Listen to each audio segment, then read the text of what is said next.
Part 1 है बच्चों, इसका पार्ट बोल सकते हैं इसको, अध्याय, हाँ अध्याय 1, ठीक है। अध्याय 1 है संसाधन।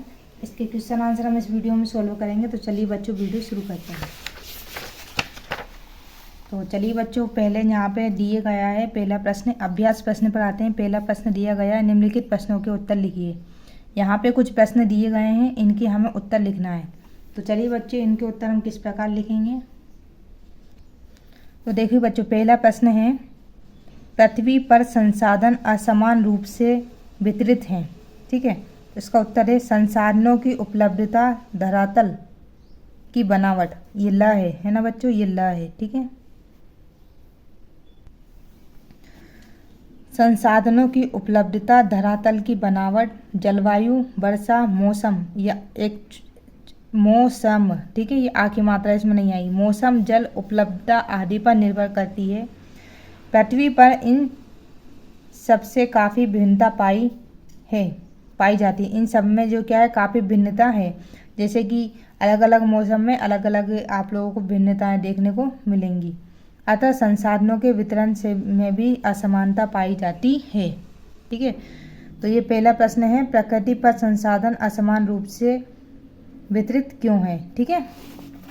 असमान रूप से वितरित क्यों है, ये में नहीं आएगा इसमें। तो इस तरह से आप इसका आंसर लिख सकते हैं।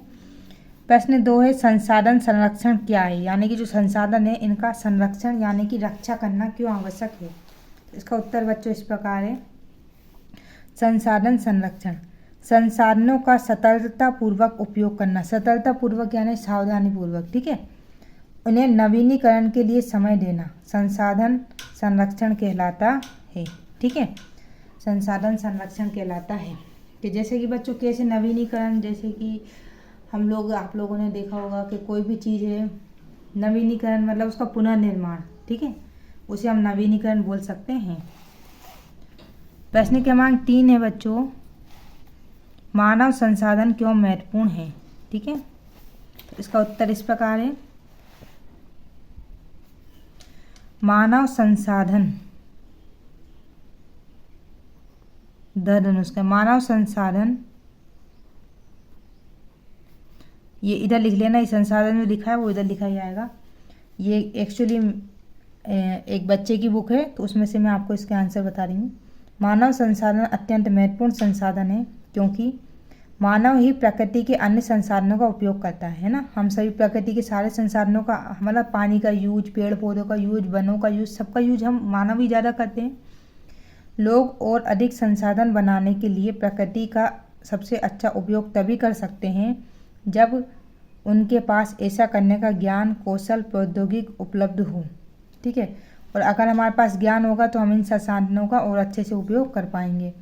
अतः मनुष्य एक विशेष प्रकार का संसाधन है। शिक्षा तथा स्वास्थ्य लोगों का बहुमूल्य संसाधनों बनाने में मदद करते हैं, ठीक है।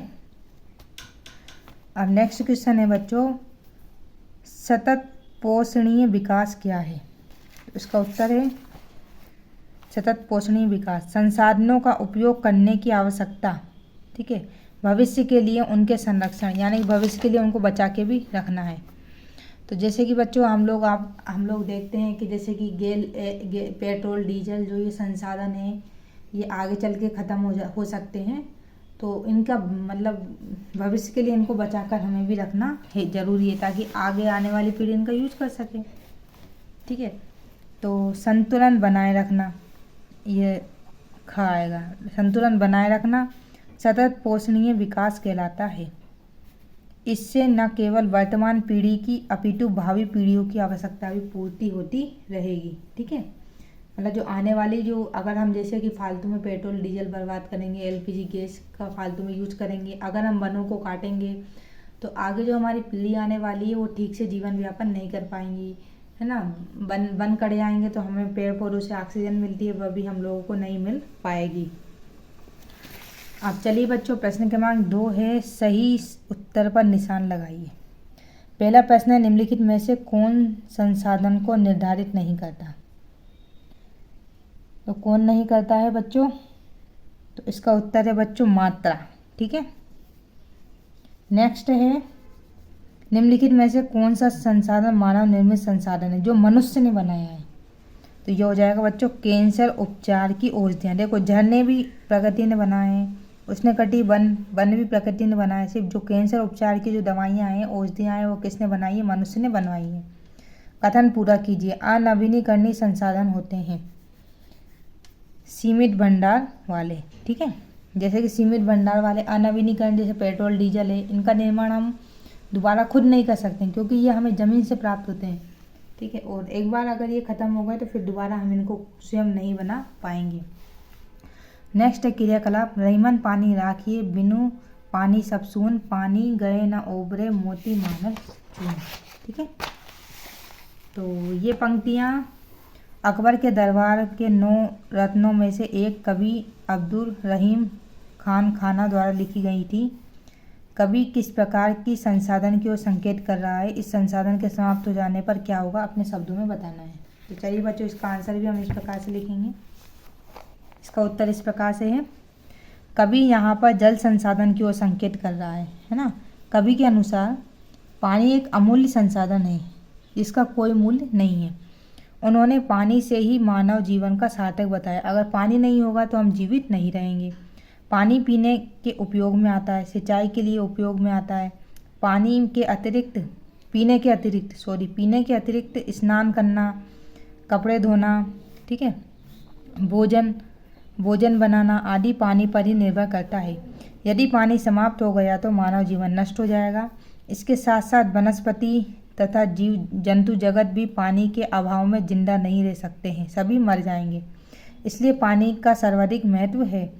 पानी एक नवीनीकरणीय संसाधन है। नवीनीकरणीय यानी कि पानी दोबारा जैसे कि बन जाता है। आपने देखा होगा समुद्र के पानी से बादल बनते हैं, फिर वो पानी वापस ज़मीन पर गिर जाता है, तो यानी कि पानी बनता है, पुनः बनता रहता है, तो इसको नवीनीकरणीय संसाधन कहते हैं। कि शुद्ध पानी की मात्रा कम पड़ती जा रही है, लेकिन क्या हो रहा है? पानी तो है लेकिन पानी जो है वो ज़्यादातर खारा पानी है, शुद्ध पानी बहुत कम हो रहा है अब। अतः पानी का समुचित उपयोग करना चाहिए।